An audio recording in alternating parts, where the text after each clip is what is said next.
Cool, Coach. So I guess back on the road here, Oklahoma State.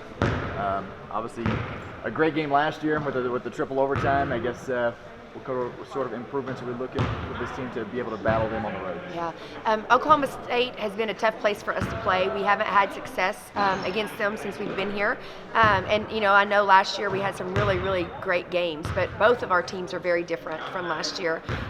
So, when we go on the road, we're going to have to make sure that we continue to stay focused, that our defense travels, that our free throws travel, because those are two areas that I think that we have really been excelling at. I think our defense has been really elite and been really good at times, and so we've got to make sure that we do that, especially against such a prolific scoring team as Oklahoma State. They can really shoot the three ball. They look for the three ball in transition.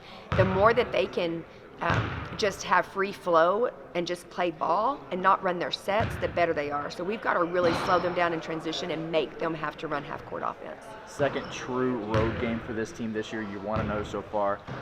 One of the main things with Coach McCasland before coming to Tech was his success on the road. And even Joey McGuire asked him for tips for when Tech football was struggling on the road. Have you all talked at it, maybe before the season or even during it, just as far as tips on playing on the road? Yeah, no, I haven't really talked to Coach McCasland about that. I thought our kids handled Houston really well. I thought they did a great job of really staying focused and understanding what our game plan was, and they came out of the gates and were ready to rock and roll. And so I'm really proud of our kids and just how they're handling things. Coach, you mentioned defense just now, but what specifically have you preached to your team to do defensively against Oklahoma State when they have 5 players averaging double-digit scoring? Yeah, they're much like Kansas, right? Their starters are obviously very balanced and can score it. So our individual defense has to be really good. Again, our transition defense is where it starts. We got to have pressure in the backcourt. We've got to make them have to work to bring the ball up the court, and then we've got to make them settle in on defense or on offense and really try to run some of their sets instead of just letting it be one-on-one basketball. Coach, have kind of shuffled around the starting 5 here and there. Is there any intention, maybe somebody off the bench like Jada Wynn, to see some starting minutes in these coming games? I don't really worry about the starting looks. It's about just what our chemistry looks like and how we're getting the best production out of our kids. And, I think Jada really helps us coming off the bench, and not that she can't start at some point, but I think she really helps us coming off the bench because she can sub in at any position, and that just allows us a lot of freedom with what we're looking for in matchups against the opponents. He likes as far as the depth of this team so far. It doesn't have to be the starting 5 every night. Right. Yeah. Exactly. I love the fact that that we are deep and that we can play 9-10 players. First of all, because of our defense, because it allows us to play pressure full court defense for 40 minutes. And I think you've seen, like in some of our games, that we might not get some production off of our defense in the full court in the first half, but in the second half, it starts wearing on people, and it just makes them a little bit more concerned about how to get the ball into their offense. And then, Coach, you look at the superstardom on this team. It kind of rides in your sophomores.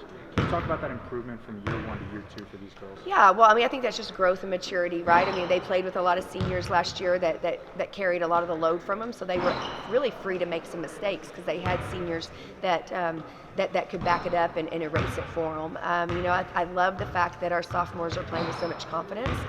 They learned a lot, I thought, last year, and we're really challenging them on some other things besides scoring, because they're all pretty good scorers. But now we're needing them to defend really, really well and defend other teams' best players. We're needing them to help others score, so they're needing to be able to get on 2 feet and read the defense, and when they get double teamed, they got to find the open player. And we're needing them to rebound too. And I think they're doing really great things in all 3 of those areas. So it's been fun to watch their growth, and it's exciting for our future, right? That some of our best players are our young ones. And you touched on it there. One of the main things that you've always preached is rebounding the basketball. Yeah. Have you seen your team maybe improve specifically in that category? Yeah, well, I think we're in the top 25 in the country in offensive rebounding. I think that's huge. When we replayed the Kansas game, we saw that one of their keys was to keep us off the boards, and that made me smile because that hasn't been a key for anybody in the past 3 years. So love the fact that we're just being more aggressive there, and that we're controlling the defensive boards a little bit better too. We'll have to continue to work at that because we're not very big, but if we can limit the opponent's opportunities for offensive possessions, it certainly helps our play. talking about those offensive boards, one of your best offensive rebounders is Kyla Fremont. Kind of how do you get her restarted right now?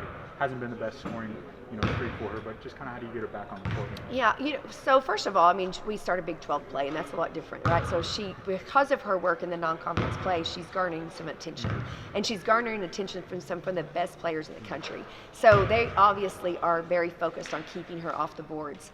We want Kyla to play with great aggression. We want her to play with great energy, which is what she's known for, and to just keep doing what she's doing. And if she's crashing the boards and taking two, then she's doing her job. She may not come up with the ball, but the fact that she's garnering two people to defend her is fantastic. And I think we'll really see where she's going to continue to improve and help us is in the full court and just her running ability. We need to get out and run against bigger opponents, and I think she's really buying into that.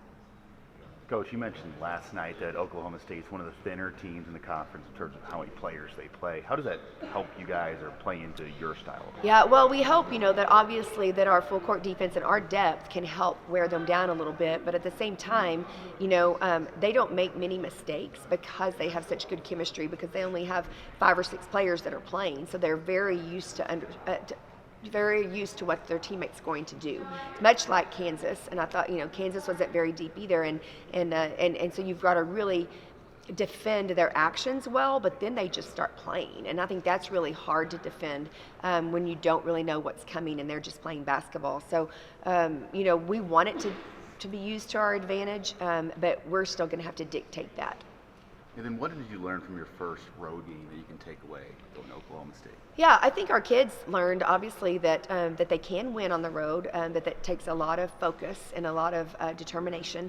But also, we came out with such a great start, and that's really what won the game for us, because we lost the next 3 quarters. And that's what I think our kids have to realize, is that having a great start on the road is huge, because it's really hard to come back when you don't have a good start if you dig yourself a hole. Thanks, Coach. Thank Thanks, you. Coach.